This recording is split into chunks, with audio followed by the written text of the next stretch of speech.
Hey, my dear listeners. Tonight we're going to embark on a journey through time, not just thousands of years, but potentially tens of thousands. We're going to explore one of archaeology's most intriguing questions. What if everything we thought we knew about the dawn of human civilization was just the beginning of a much longer, more mysterious story? If you're enjoying this journey through the mysteries of our past, feel free to subscribe to join us on more adventures through the hidden corners of history.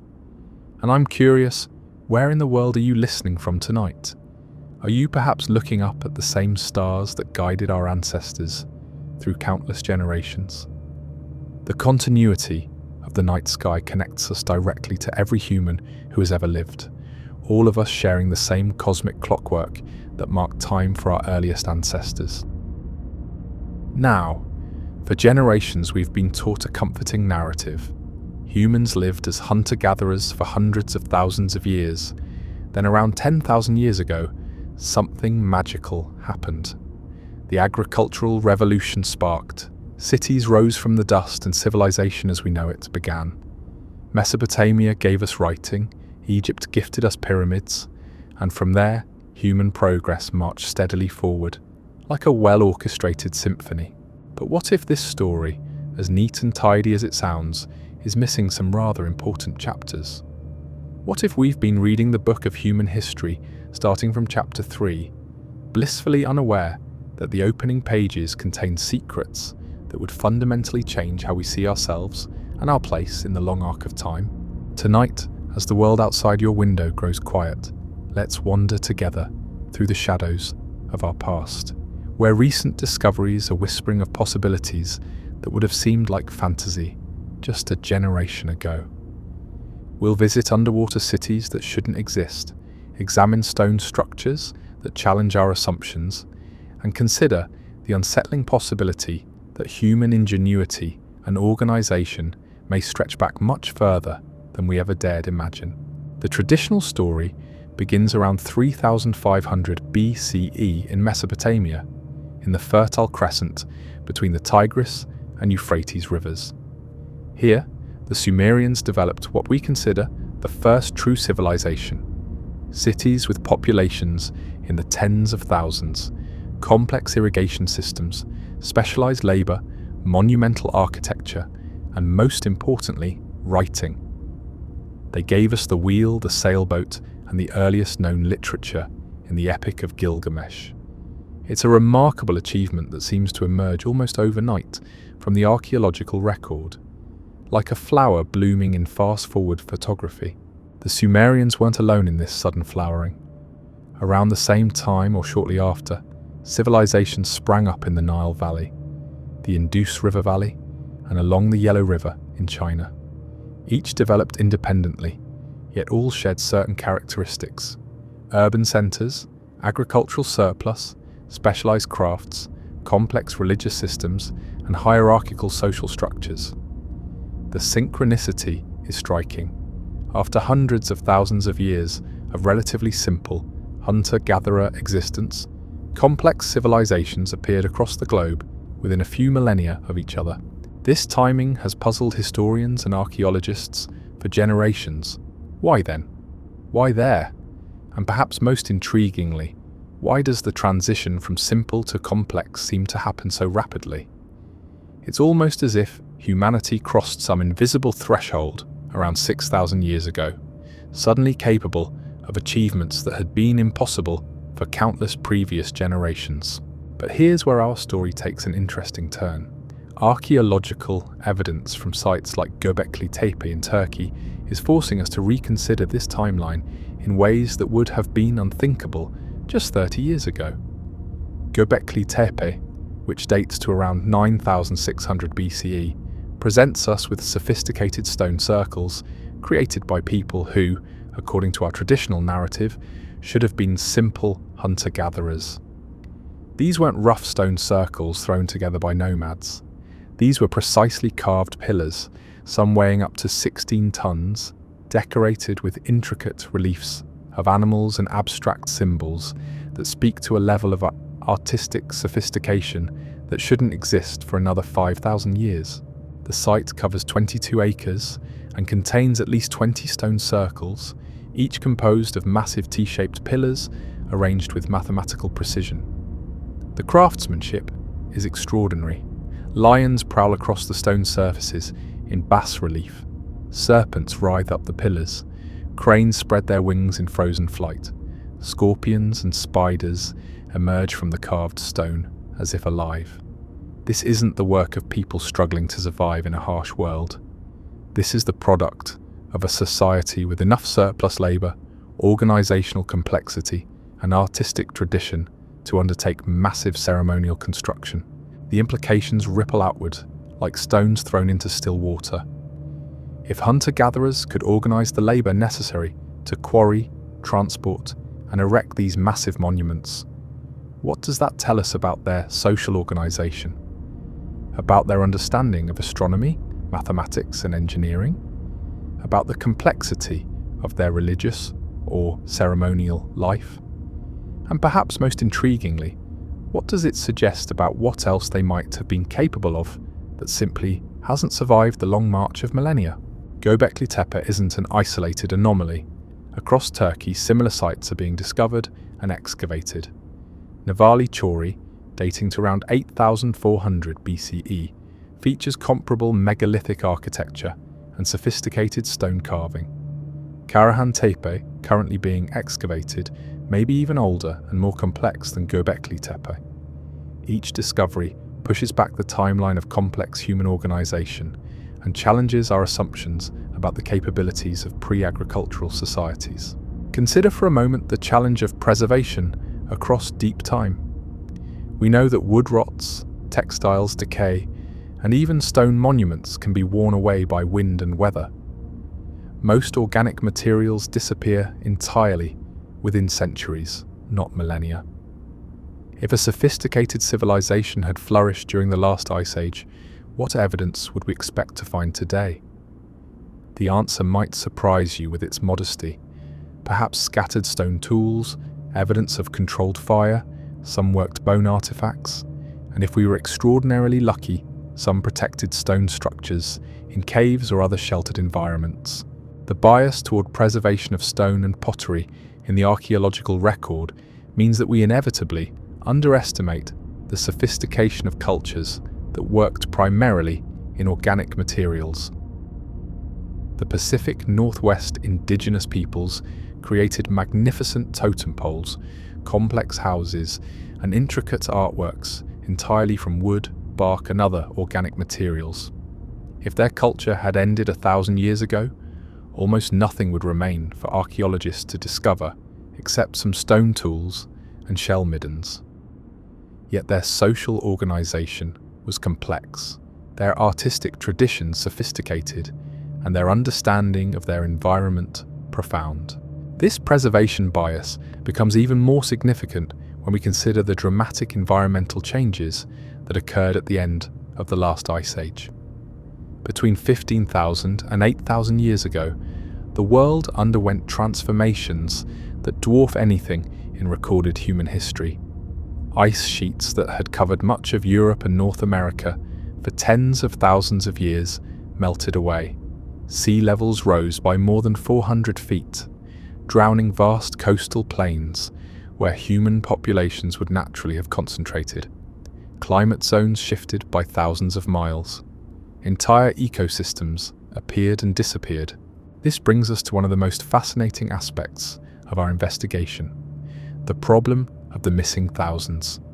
Between the end of the last ice age, around 11,700 years ago, and the emergence of the first recognized civilizations, around 5,500 years ago, we have a gap of more than 6 millennia. That's longer than the entire span of recorded history. During this time, we know that human populations were recovering and expanding after the harsh conditions of the Ice Age. We know they were developing increasingly sophisticated tools and techniques, but the archaeological record from this period is remarkably sparse, almost as if human activity during these crucial millennia left barely a whisper in the ground. Part of this absence may be explained by rising sea levels. As the great ice sheets melted ocean levels rose by more than 400 feet, drowning vast coastal areas where human populations would naturally have concentrated. Rivers, lakes, and sea coasts have always been magnets for human settlement, offering fresh water, fertile soil, and transportation routes. If sophisticated cultures developed during this period, many of their remains would now lie beneath hundreds of feet of ocean water, far beyond the reach of conventional archaeology. This isn't mere speculation. Marine archaeologists have begun discovering submerged structures that hint at human activity in areas that were dry land thousands of years ago. Off the coast of India, sonar mapping has revealed what appear to be geometric structures beneath the waves in the Gulf of Cambay. The structures show regular patterns and straight lines that are difficult to explain through natural geological processes. While the interpretation remains controversial, some researchers suggest they represent the remains of settlements that were drowned when sea levels rose at the end of the Ice Age. Near Japan, the Yonaguni Monument presents underwater formations that some researchers interpret as worked stone, though others argue for natural geological processes. The monument features terraced levels, right angles, and what appear to be carved steps and platforms. The formations lie at depths that would have been above sea level during the last Ice Age, making human construction at least theoretically possible. The debate itself is instructive. It shows how difficult it can be to distinguish between natural and artificial structures when they've been subjected to thousands of years of erosion and marine growth. Similar discoveries are emerging from waters around the world. Off the coast of Cuba, sonar imagery has revealed structures at depths of 2,000 feet that some interpret as ruins of buildings and pyramids. Near the Bahamas, aerial photography shows regular patterns on the seafloor that have been dubbed the Bimini Road, though their origin remains disputed. In the Mediterranean, underwater archaeologists have discovered evidence of human habitation at sites that were drowned by rising seas thousands of years ago. Each of these discoveries faces the same challenges of interpretation and verification. Working underwater is expensive, difficult, and often inconclusive. Marine growth, sediment, and erosion can make artificial structures difficult to distinguish from natural formations. Dating underwater sites is notoriously challenging, yet the sheer number of such discoveries suggests that our understanding of human coastal settlements may be fundamentally incomplete. But let's step back from these tantalizing underwater mysteries and consider a more fundamental question. What would an Ice Age civilization have looked like? The climate during the last glacial maximum, around 20,000 years ago, was radically different from today. Ice sheets covered much of northern Europe and North America. Sea levels were hundreds of feet lower. The Sahara was a grassland with rivers and lakes. The Amazon basin was much drier. Human populations were necessarily smaller and more dispersed, but this doesn't mean they were less sophisticated. In fact, the challenges of Ice Age survival might have driven technological and social innovations that we've lost to time. Managing resources across vast territories and harsh seasons would have required sophisticated planning and coordination. Tracking the movements of migratory herds would have demanded detailed astronomical knowledge. Surviving in small isolated groups would have placed a premium on maintaining cultural knowledge across generations, possibly leading to remarkably efficient systems of education and information storage. The Ice Age world was also a world of extreme seasonal variation. In high latitudes, the difference between summer and winter was far more dramatic than today. Surviving such conditions would have required not just individual skills, but complex social institutions for sharing resources, planning ahead, and maintaining group cohesion during the darkest months. These social innovations might have been as sophisticated as any technology. Archaeological evidence suggests that Ice Age humans were indeed capable of remarkable achievements. The cave paintings at Lascaux, Chauvet, and other sites demonstrate artistic sophistication that rivals any later period. These weren't crude scratchings on cave walls, but carefully planned compositions that show sophisticated understanding of perspective, animal anatomy, and symbolic representation. The fact that similar artistic traditions appear across Europe during the Ice Age suggests widespread cultural networks and shared knowledge systems. The Venus figurines found across Europe from the same period demonstrate another kind of sophistication. These small sculptures, carved from stone, bone, and ivory, show remarkable consistency and style, despite being created across thousands of miles and many centuries. This suggests either long-range cultural contact or shared artistic traditions maintained across vast geographical and temporal distances. Some researchers have proposed that certain megalithic sites around the world might be remnants of such Ice Age knowledge systems.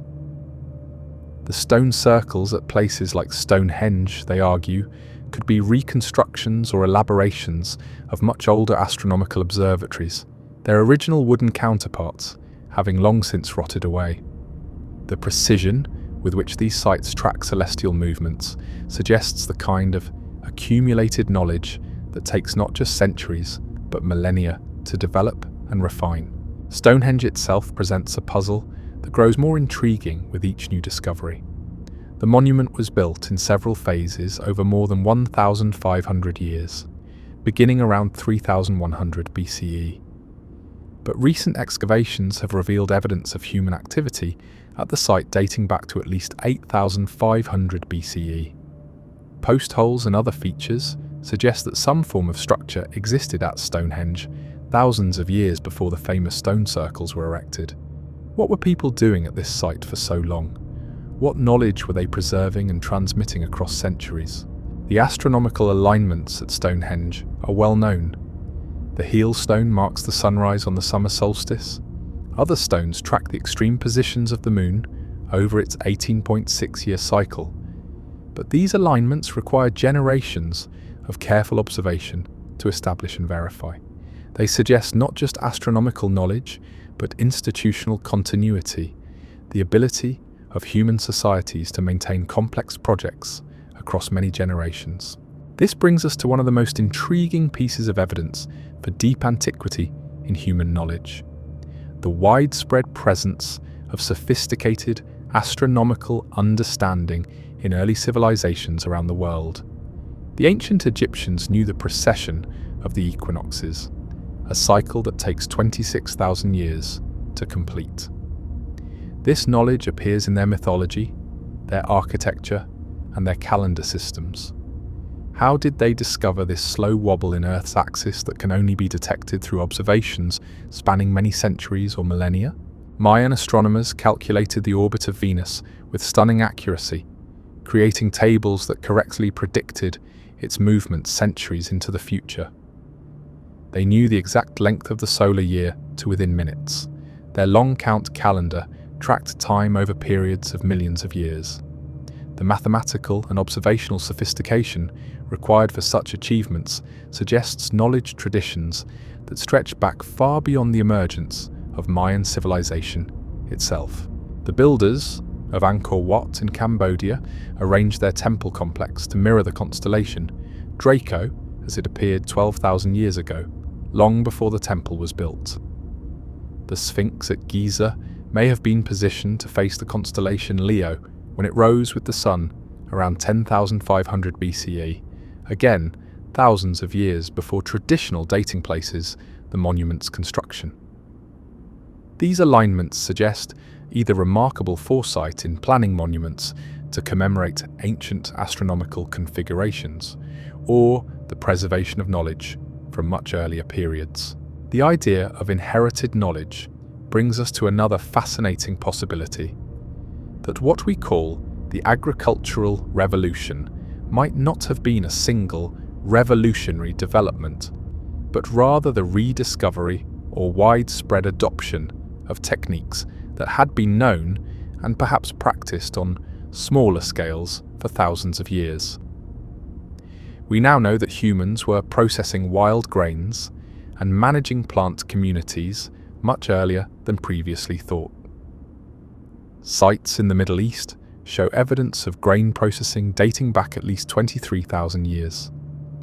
Aboriginal Australians have been practicing forms of agriculture, including fire stick farming and fish traps, for tens of thousands of years. The Aboriginals developed what might be called the world's first permaculture systems. They used controlled burning to maintain grasslands and encourage the growth of useful plants. They constructed fish traps that could last for thousands of years with minimal maintenance. They managed vast territories as integrated ecosystems, moving through the landscape in patterns that ensured sustainable harvests of plants and animals.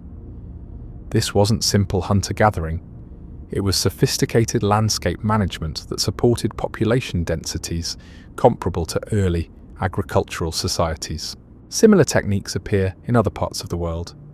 In the Amazon, indigenous peoples created areas of enriched soil called terra preta that remained fertile thousands of years after their creation. They managed forest composition to favor useful species, creating what looked like natural forest but was actually carefully cultivated ecosystem. In California, Native Americans used controlled burning and selective harvesting to maintain oak groves and grasslands that supported dense populations. The transition to full-scale agriculture and settled life might have been less about innovation and more about the confluence of favorable conditions, climate stability, population pressure, and the accumulation of knowledge that had been slowly building for millennia.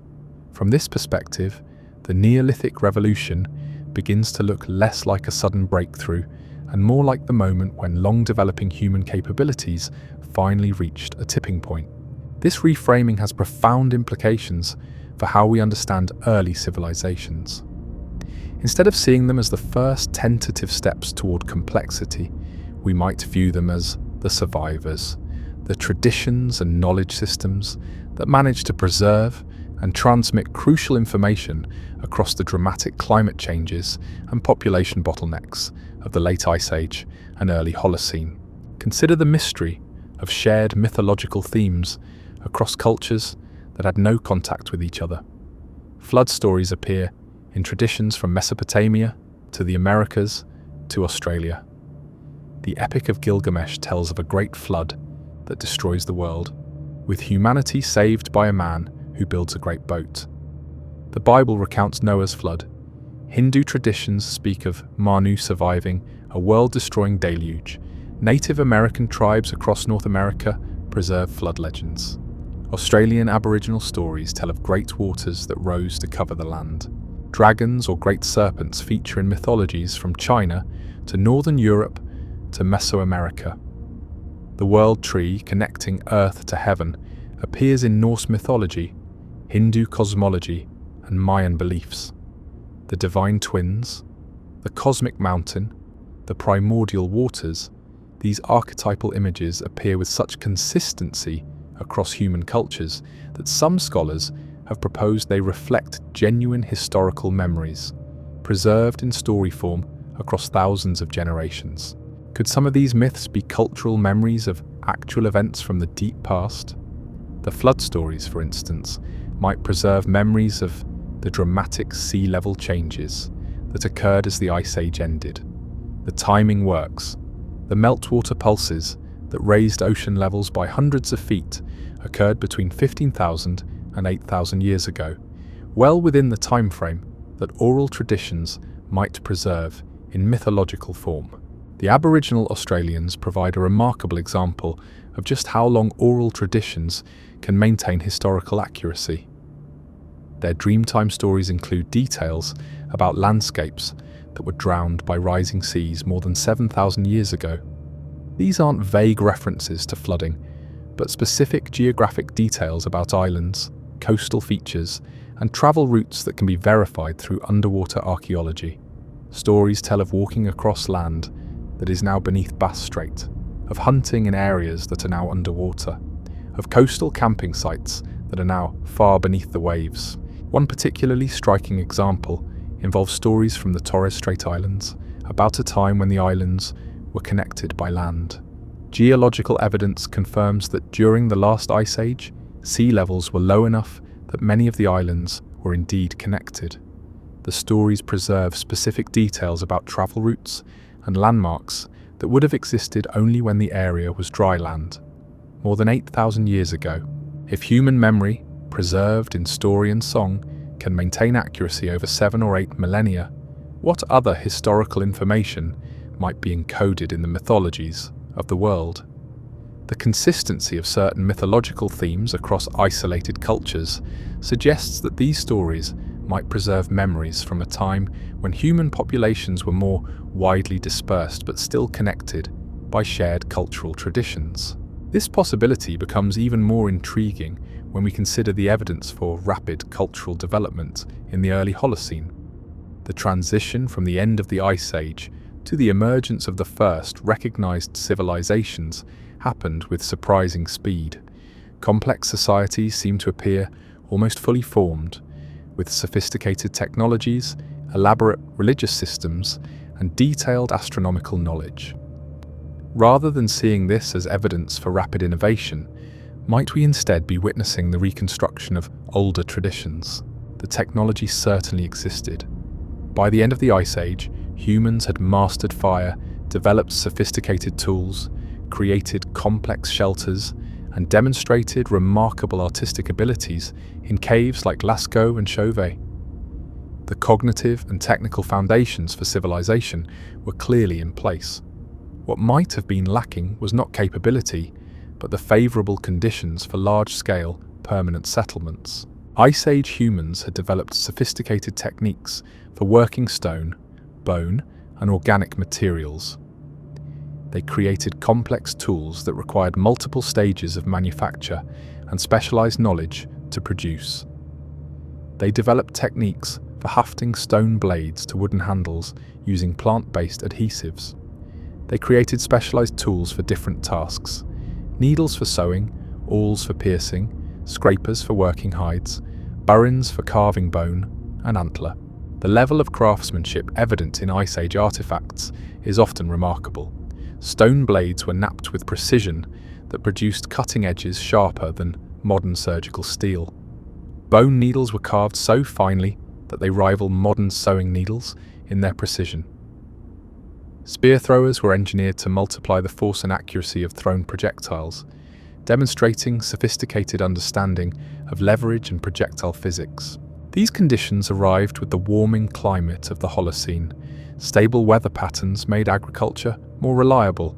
Rising temperatures opened new territories for settlement. Melting ice sheets created new river systems and lakes. For groups carrying the cultural knowledge of earlier traditions, these changes would have represented an opportunity to rebuild and expand upon ancestral wisdom. From this perspective, the mysterious sophistication of early civilizations becomes more comprehensible. The Sumerians didn't invent writing from scratch. They refined and systematized techniques for recording information that may have existed in simpler forms for thousands of years. The Egyptians didn't suddenly develop their astronomical knowledge. They applied inherited understanding to create calendar systems and monumental alignments. The megalith builders of Europe didn't spontaneously conceive their stone circles. They recreated in permanent stone what their ancestors may have built in wood and earth. The sudden appearance of complex writing systems provides a particularly intriguing example. Cuneiform writing in Mesopotamia appears around 3200 BCE as a fairly sophisticated system with hundreds of symbols. Egyptian hieroglyphs emerge around the same time with similar complexity. Chinese characters appear by 1200 BCE as an already mature system. In each case, the writing system seems to spring up without clear precursors, suggesting that the concept of recording language in permanent form may have been developed earlier in perishable materials.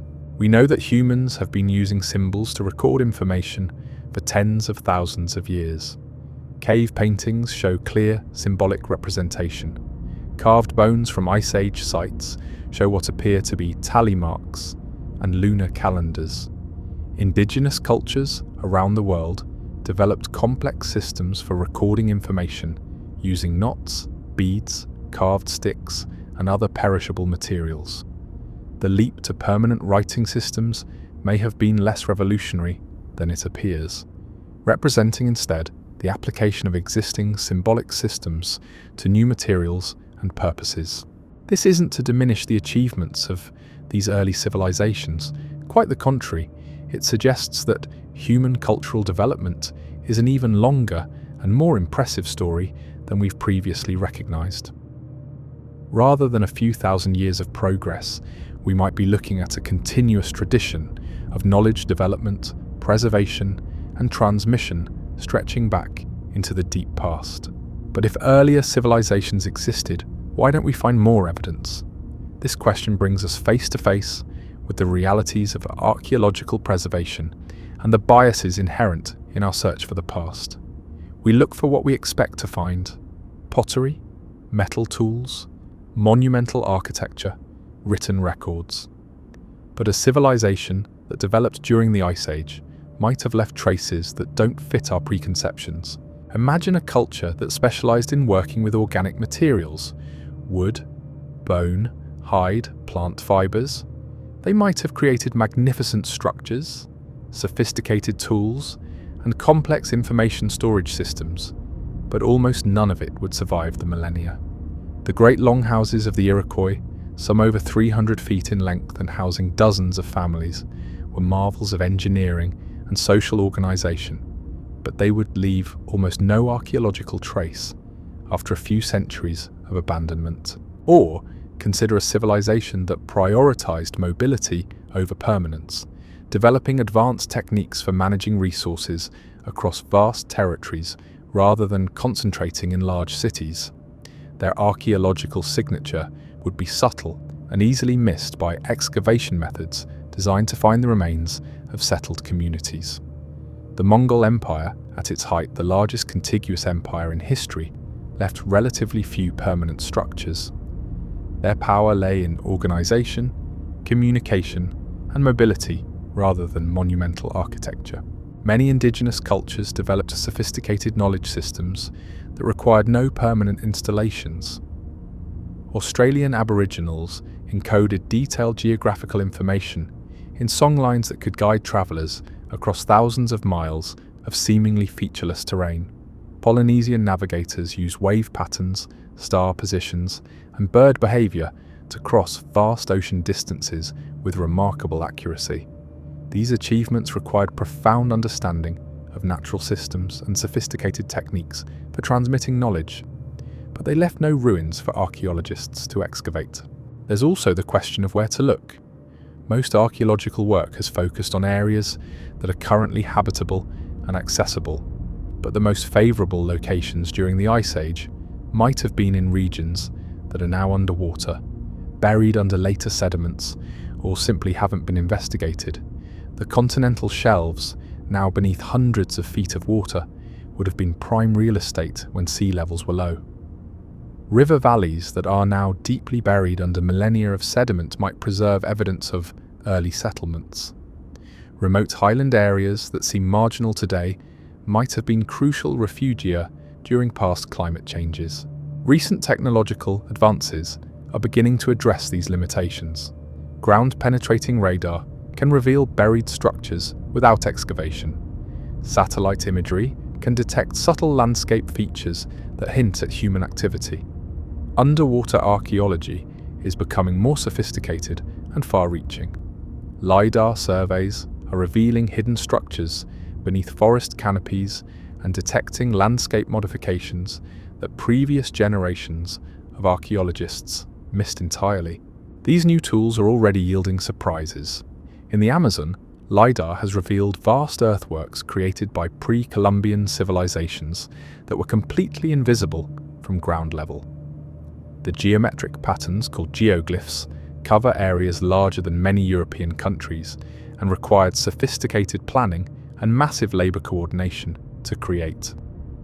Some of these structures are over 2,000 years old, yet they remained completely unknown until modern remote sensing revealed their existence. In Guatemala, LiDAR technology has shown that Mayan civilization was far more extensive and sophisticated than previously recognized. The surveys revealed tens of thousands of previously unknown structures, houses, palaces, roads, and fortifications hidden beneath the jungle canopy. The population estimates for classic Maya civilization have been revised upward by millions, and the complexity of their urban planning has been recognized as rivaling modern cities. In England, LiDAR surveys have discovered Neolithic monuments that had been completely forgotten and overgrown. Cursus monuments, enormous parallel earthworks that run for miles across the landscape, have been found throughout the British Isles. These massive construction projects required coordination of labour and resources that rivals anything achieved by later civilizations. Yet many had been completely lost to archaeological knowledge until modern technology revealed their existence. Each of these discoveries forces us to reconsider our assumptions about the past. How much more might we discover as these techniques become more widely applied? How many earlier chapters of human story might still be waiting beneath our feet, under the waves, or hidden in plain sight in landscapes we thought we knew? The Amazon discoveries are particularly intriguing because they challenge our assumptions about the relationship between civilization and environment. The rainforest has long been viewed as a pristine wilderness, largely untouched by human hands. But the LiDAR surveys reveal a landscape that was extensively modified by pre-Columbian peoples. They created terra preta, the incredibly fertile black earth that remains more productive than natural rainforest soil after hundreds of years. They managed forest composition to favour useful species. They constructed massive earthworks that demonstrate sophisticated understanding of hydrology and engineering. The scale of these modifications suggests that what we've been calling virgin rainforest was actually a carefully managed cultural landscape shaped by thousands of years of indigenous stewardship. The implications extend far beyond archaeology. If the Amazon was largely a human creation, sustained by indigenous knowledge systems that were disrupted by European colonization, then our understanding of both tropical ecology and sustainable land management requires fundamental revision. Similar revelations are emerging from other parts of the world. In North America, researchers are recognizing that indigenous peoples shaped the landscape far more extensively than previously understood. The eastern forests that European colonists encountered were largely the product of indigenous burning practices designed to maintain productive hunting grounds and encourage useful plant species. The Great Plains were managed through strategic burning to maintain grasslands and direct the movements of bison herds. The psychological dimension of this question is as fascinating as the archaeological one. There seems to be something deeply satisfying about the traditional narrative of human progress. Simple beginnings, gradual development, eventual triumph. It fits our intuitive sense of how things should work, and it places us comfortably at the pinnacle of a long climb towards civilization. The possibility that our ancestors might have achieved comparable sophistication thousands of years earlier challenges this comfortable progression. It suggests that human history might be less a steady climb and more a series of rises and falls, achievements and losses, with knowledge gained and forgotten and rediscovered across the millennia. This cyclical view of human development has ancient roots. The Greeks spoke of golden ages that preceded their own era, times when humans lived in harmony with nature and possessed wisdom that had been lost. Hindu cosmology describes vast cycles of creation and destruction, with knowledge and civilization rising and falling across enormous spans of time. Indigenous traditions around the world preserve stories of earlier worlds or ages that ended in catastrophe, leaving only remnants to seed the current age. Rather than dismissing these traditions as mythology, might we consider them as alternative ways of understanding human history, perspectives that emphasize the fragility and contingency of cultural development? From this viewpoint, knowledge is not a steadily accumulating resource that always increases over time, but something more like a flame that must be carefully tended that can flicker and dim, and that sometimes must be rekindled from barely glowing embers. The archaeological record certainly supports the possibility of lost knowledge and cyclical development. The Bronze Age collapse around 1200 BCE saw the fall of sophisticated civilizations across the Mediterranean. Writing systems were forgotten. Trade networks that had connected cultures from Britain to India were severed. Urban centers were abandoned and populations scattered. It took centuries for the region to recover, and some knowledge was never regained. The collapse of the Roman Empire provides another example of how quickly sophisticated systems can unravel. Roads that had been maintained for centuries fell into disrepair. Aqueducts that had supplied clean water to millions of people were abandoned. The concrete formula that had allowed Romans to build structures that still stand today was forgotten and not rediscovered until modern times. Knowledge of astronomy, mathematics, and engineering that had been common among educated Romans became rare and specialized. From this viewpoint, our current technological civilization becomes both more remarkable and more precarious. Remarkable because we've managed to rebuild from scattered foundations and surpass earlier achievements in many areas. Precarious because history suggests that even sophisticated civilizations can be vulnerable to environmental changes, social upheavals, and the simple passage of time. The ancient Library of Alexandria, with its hundreds of thousands of scrolls, burned. The Maya abandoned their cities at the height of their civilization.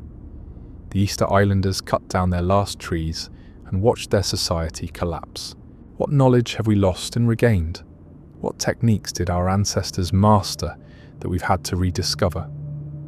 The precision of ancient stone cutting, achieved without power tools, remains difficult to replicate. The secrets of Damascus steel, which could cut through European armor while remaining flexible enough not to break, were lost for centuries. The navigational methods of Polynesian seafarers who could cross thousands of miles of open ocean without instruments were nearly forgotten before being documented by modern researchers. These represent just a few examples of capabilities that took us centuries or millennia to match or rediscover. How many other achievements might have been lost to time, leaving only hints and mysteries for us to puzzle over? The Roman concrete that hardened underwater and grew stronger over time.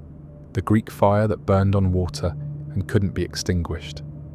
The singing stones of ancient temples that produced acoustic effects we still don't fully understand. This brings us to one of the most intriguing aspects of the question.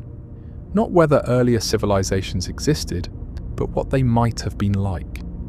Our imagination tends to project our own values and technologies backward, envisioning ancient peoples as either primitive versions of ourselves or as possessing anachronistic modern capabilities. But different environmental conditions and cultural priorities might have led to entirely different forms of sophistication. An Ice Age civilization might have developed extraordinary skills in weather prediction, animal behavior, and resource management, while showing little interest in monumental architecture or written records. Living in a world where seasonal variation was extreme and resources were scattered, they might have prioritized mobility, flexibility, and deep ecological knowledge over the kind of permanent settlements that leave obvious archaeological traces. Such a civilization might have developed incredibly sophisticated understanding of animal migration patterns, plant phenology, and weather systems. They might have created complex social institutions for sharing information across vast distances and long time periods. They might have developed mnemonic systems for preserving detailed knowledge that rival our written records in their precision and comprehensiveness. A coastal civilization that was later drowned by rising seas might have specialized in maritime technology, navigation, and sustainable fishing practices that put our current efforts to shame. They might have understood ocean currents, fish behavior, and marine ecosystems with a depth that we're only beginning to approach with modern scientific instruments. They might have developed techniques for ocean travel and underwater construction that we've lost entirely. Such a civilization might have built floating cities, underwater structures, or coastal installations that worked with natural systems rather than against them. They might have understood how to predict and ride tsunami waves, how to harvest the sea's bounty without depleting it, how to navigate by stars, waves, and wind patterns with precision that modern GPS struggles to match. A nomadic culture might have created networks of knowledge and trade spanning continents, while leaving almost no permanent structures for archaeologists to find. They might have developed techniques for rapid communication across vast distances, for moving large populations without environmental damage, for maintaining cultural continuity across generations of travel. Such a civilization might have understood weather patterns, seasonal variations, and resource distribution across entire continents. They might have developed techniques for land management that maintained productivity across vast territories. They might have created social institutions that could coordinate activities across thousands of miles and multiple generations. The diversity of human cultures today gives us some sense of these possibilities. The Inuit developed sophisticated knowledge of Arctic survival that allowed them to thrive in one of the world's most challenging environments. They created technologies for hunting, transportation, and shelter that were perfectly adapted to ice and snow. They developed social institutions that could maintain group cohesion during the long Arctic night. They preserved detailed knowledge of weather, ice conditions, and animal behavior through oral traditions that were passed down with remarkable accuracy.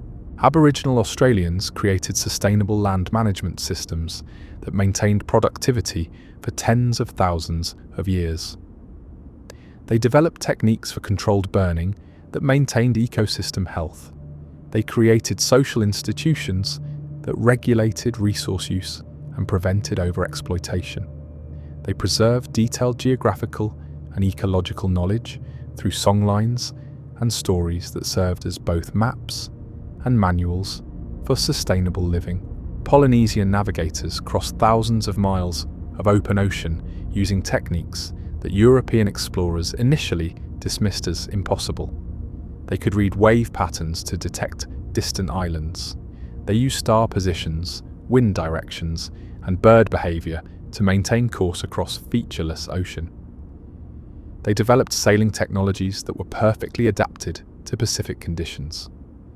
They created social institutions that could organize and supply long ocean voyages. Each of these examples represents a form of sophisticated adaptation to specific environmental conditions.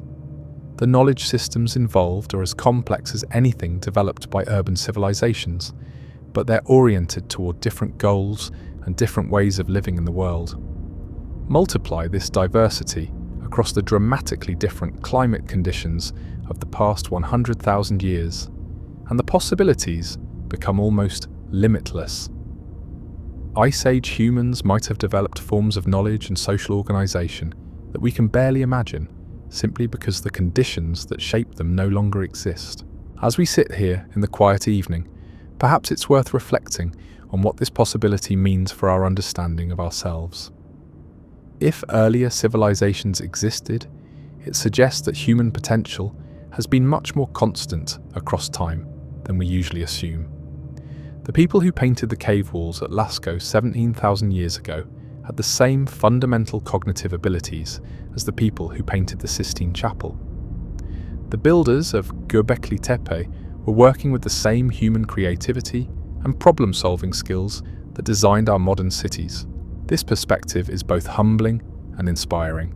Humbling because it suggests that our current achievements might be less unique than we imagine. We're not the first people to face complex challenges, to develop sophisticated technologies, to create beautiful art, or to ponder our place in the cosmos. But inspiring because it implies that human ingenuity and adaptability have much deeper roots than we've recognized. We are part of a much longer story of human resilience and creativity.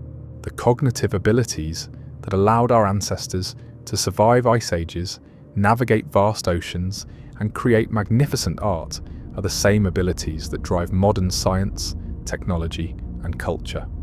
The curiosity that led ancient astronomers to track celestial movements is the same curiosity that sends spacecraft to distant planets.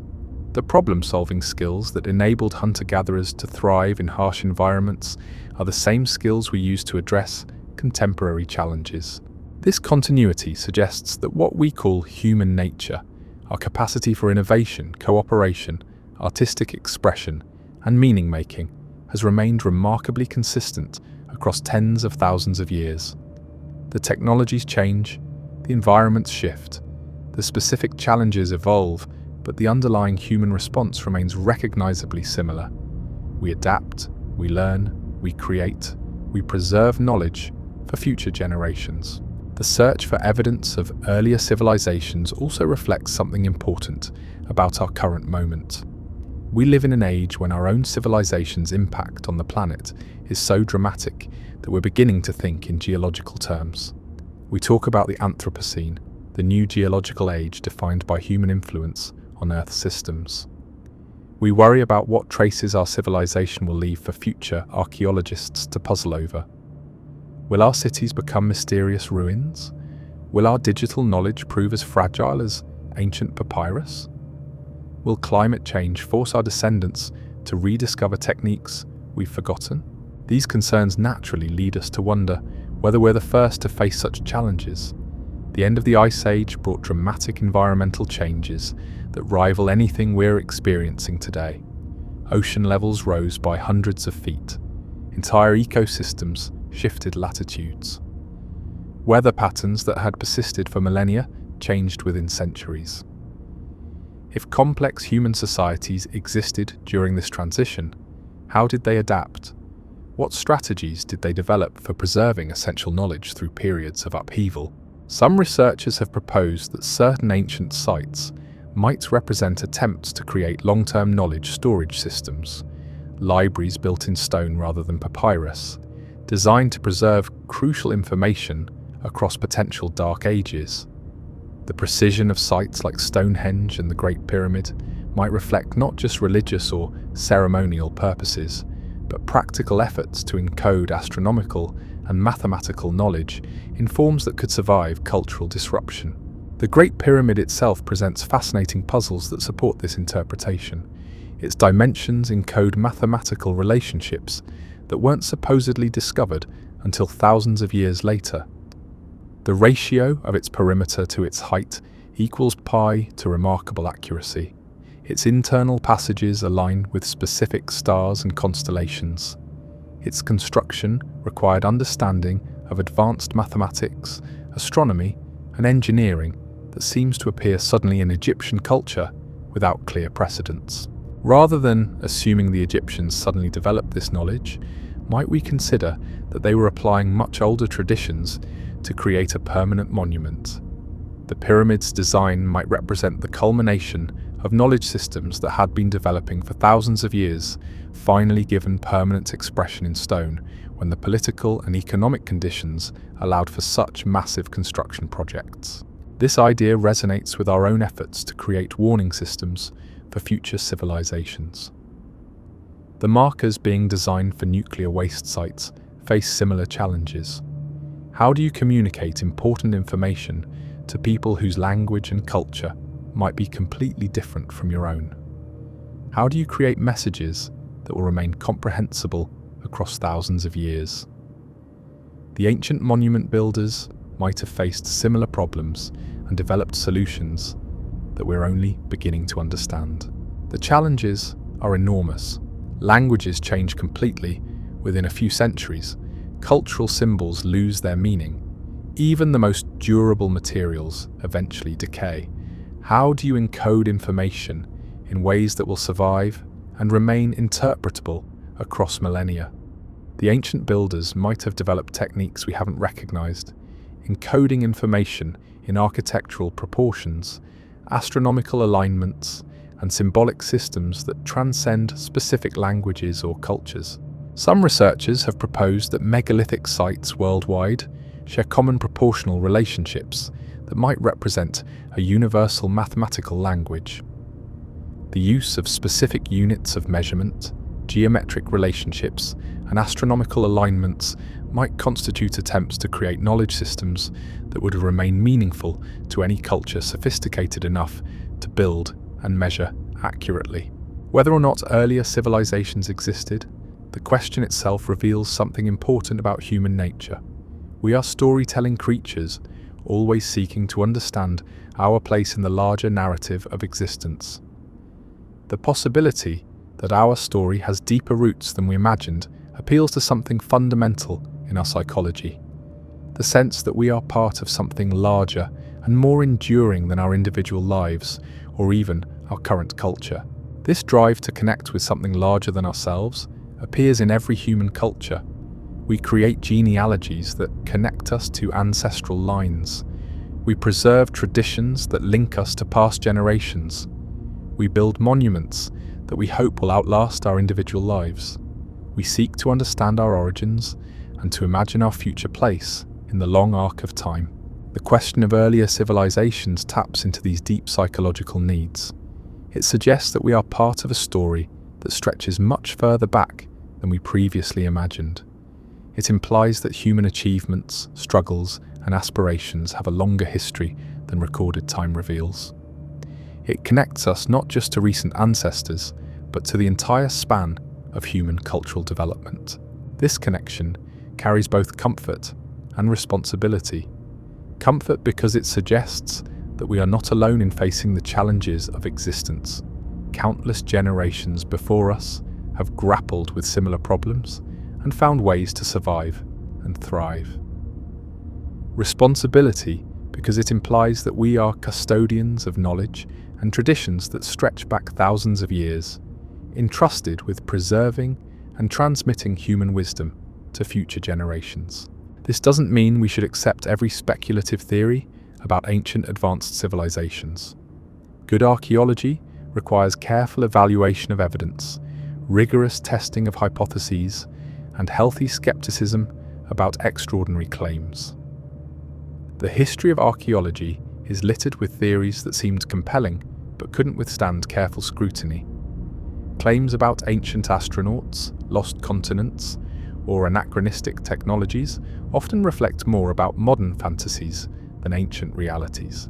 But it does mean we should remain open to the possibility that our ancestors were more capable and sophisticated than we've traditionally assumed. The history of archaeology is also filled with discoveries that forced revisions of earlier assumptions about human development. Each generation of archaeologists has had to expand their sense of what ancient peoples were capable of achieving. When Heinrich Schliemann discovered Troy in the 1870s, many scholars dismissed the find because they assumed Homer's epics were pure fiction. The idea that Bronze Age peoples could have created the sophisticated culture described in the Iliad seemed impossible to scholars who underestimated ancient capabilities. We now know that the Trojan War, if it occurred, took place in a world of remarkable complexity, with trade networks spanning from Britain to Afghanistan and technological achievements that rivaled later periods. When Sir Arthur Evans uncovered the Minoan civilization in Crete at the beginning of the 20th century, it revealed a Bronze Age culture of unexpected sophistication.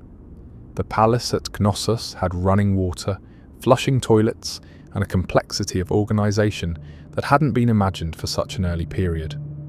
Minoan art displayed a naturalism and vitality that challenged assumptions about the development of artistic traditions. When the first cave paintings were discovered in the late 19th century, many experts refused to believe that primitive humans could create such artistic masterpieces. The sophistication and beauty of the paintings at Altamira were so remarkable that they were initially dismissed as modern forgeries. It took decades of additional discoveries and careful analysis before the archaeological community accepted that Ice Age humans were capable of such artistic achievement. Each of these discoveries expanded our sense of human possibility and pushed back the boundaries of recognized achievement. They forced archaeologists to reconsider their assumptions about the pace of cultural development and the capabilities of ancient peoples. They revealed that human creativity, intelligence, and organizational ability have deeper roots than previously imagined. We may be on the verge of similar revelations today.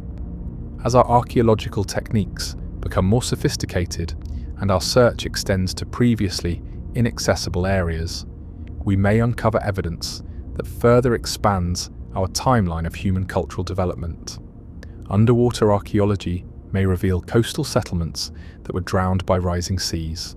Satellite archaeology may detect landscape modifications that previous generations missed.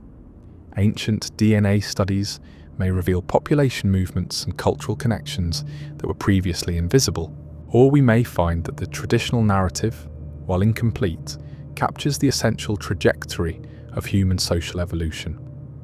We may discover that the apparent sophistication of sites like Göbekli Tepe represents the achievement of hunter-gatherer societies without implying the existence of full-scale civilizations. We may find that the astronomical knowledge of ancient cultures was developed independently through careful observation rather than inherited from earlier traditions.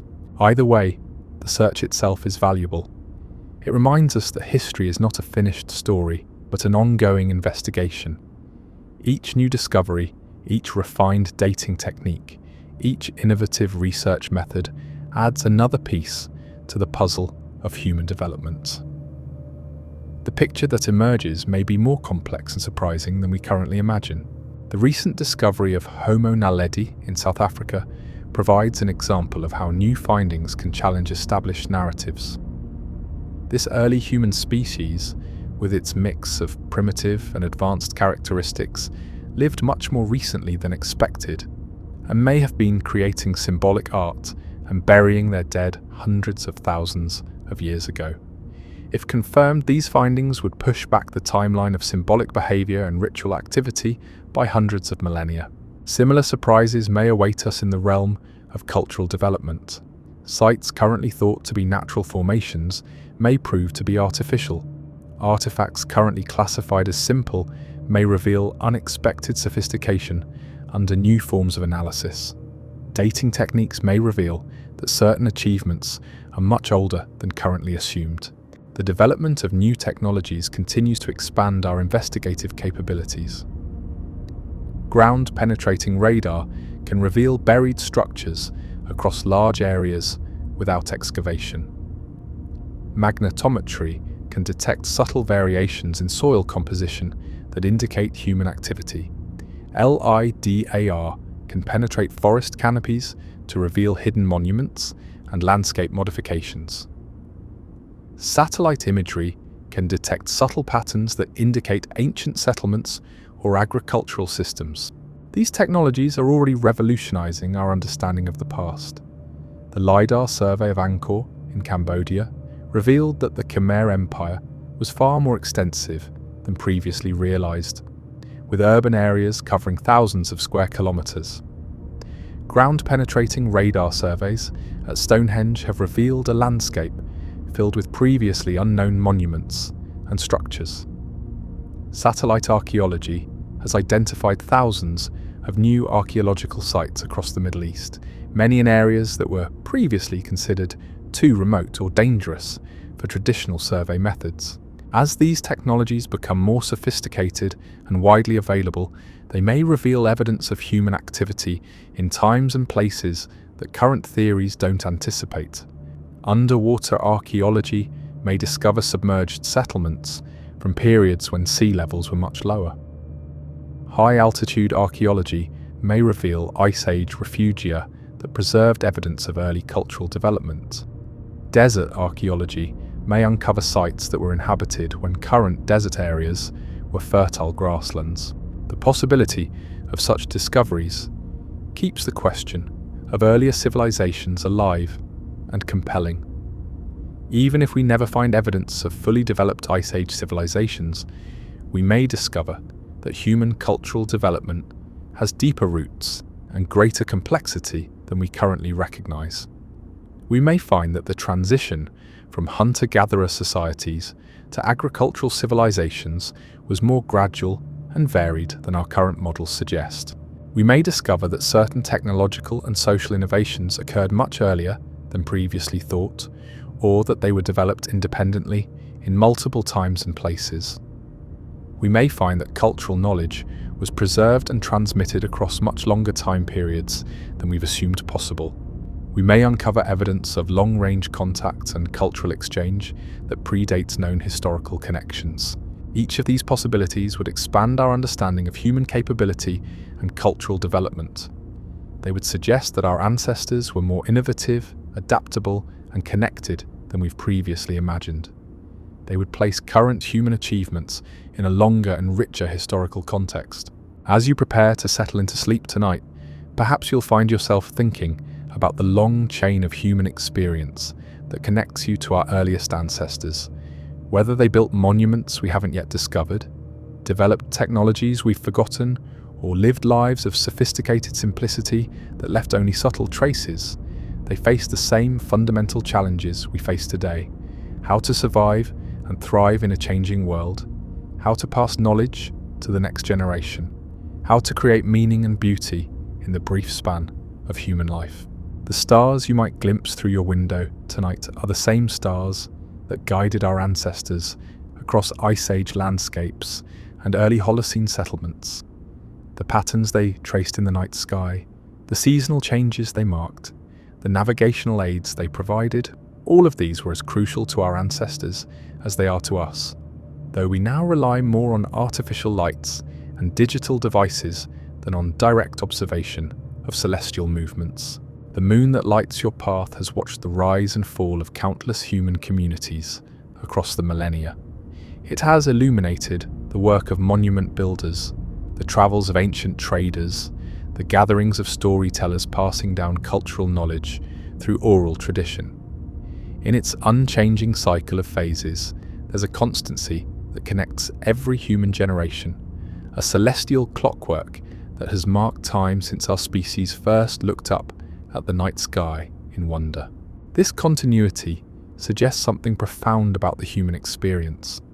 Despite the dramatic changes in technology, environment, and social organization across thousands of years, certain fundamental aspects of human nature have remained constant.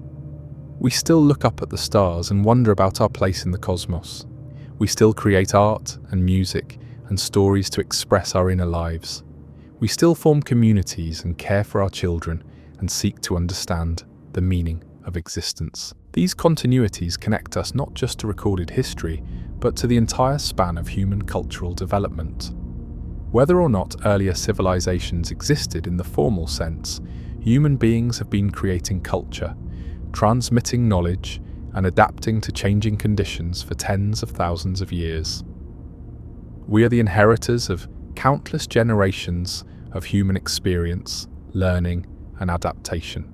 This inheritance includes not just specific knowledge and techniques, but ways of thinking and being that have been refined across millennia. Our capacity for language, our ability to create and use symbols, our tendency to form complex social bonds, our drive to understand and modify our environment, all of these have deep evolutionary and cultural roots that stretch back to the very origins of our species. The possibility of earlier civilizations adds another dimension to this inheritance. It suggests that human beings may have been experimenting with complex social organization, technological innovation, and knowledge preservation for much longer than we've recognized. It implies that current human achievements may represent not the first flowering of human potential, but the latest iteration in a much longer process of cultural development. Tomorrow's archaeologists may uncover evidence that rewrites the story of human civilization once again. Deep beneath the ocean waves buried under millennia of sediment, or hidden in landscapes we haven't yet learned to read, the traces of earlier human achievements might be waiting for the right combination of technology, insight, and persistence to bring them back into the light. The search for this evidence continues in laboratories and excavation sites around the world.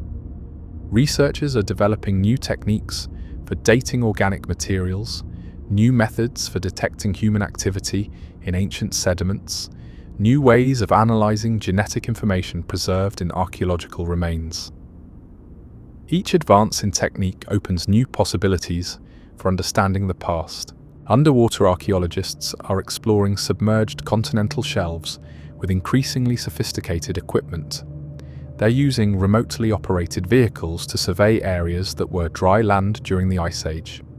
They're developing new methods for excavating underwater sites and preserving organic materials that have been protected by marine sediments for thousands of years. Space archaeologists are using satellite imagery and remote sensing to detect subtle patterns that indicate human activity. They're developing algorithms that can automatically identify potential archaeological sites across vast areas.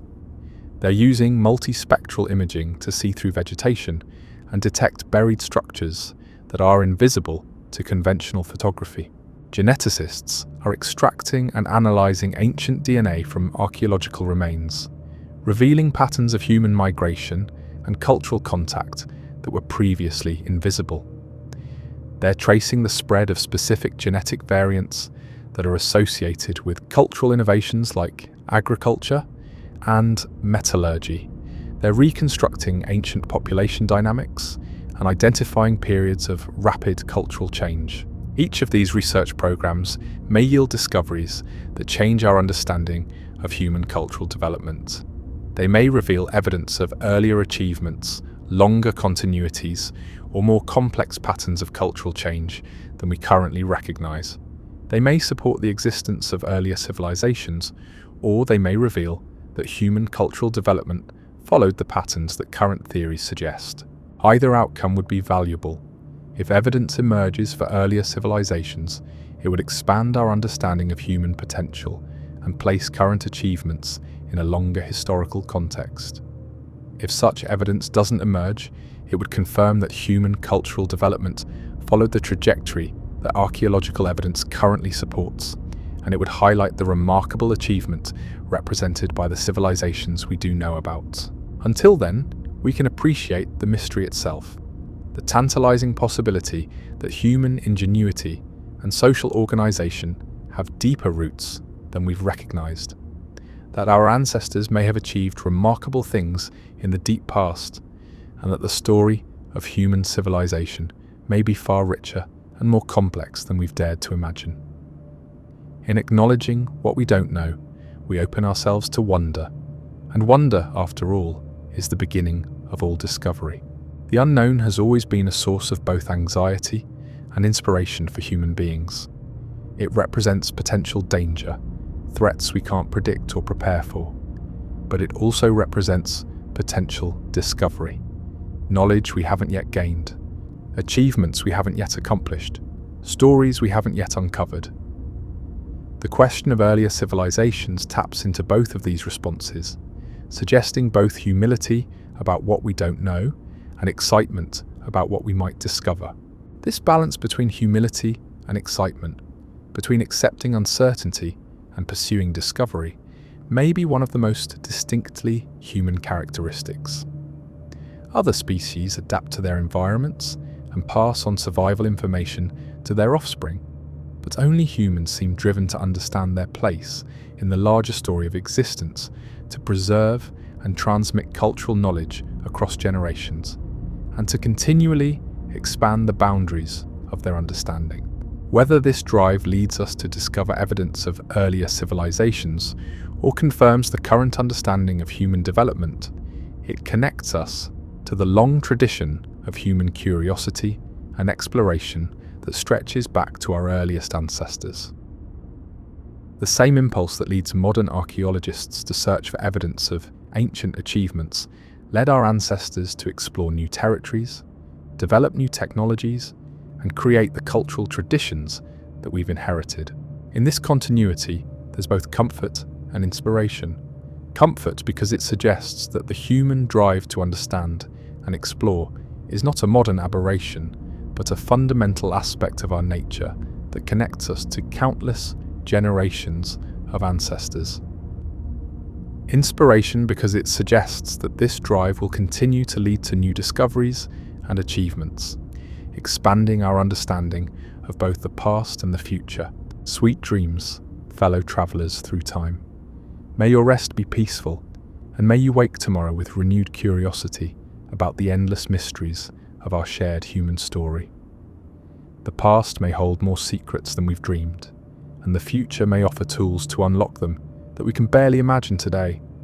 In the space between what we know and what we might discover, there's room for both careful scholarship and boundless wonder, the perfect combination for anyone seeking to understand the remarkable journey of human civilization through the long corridors of time.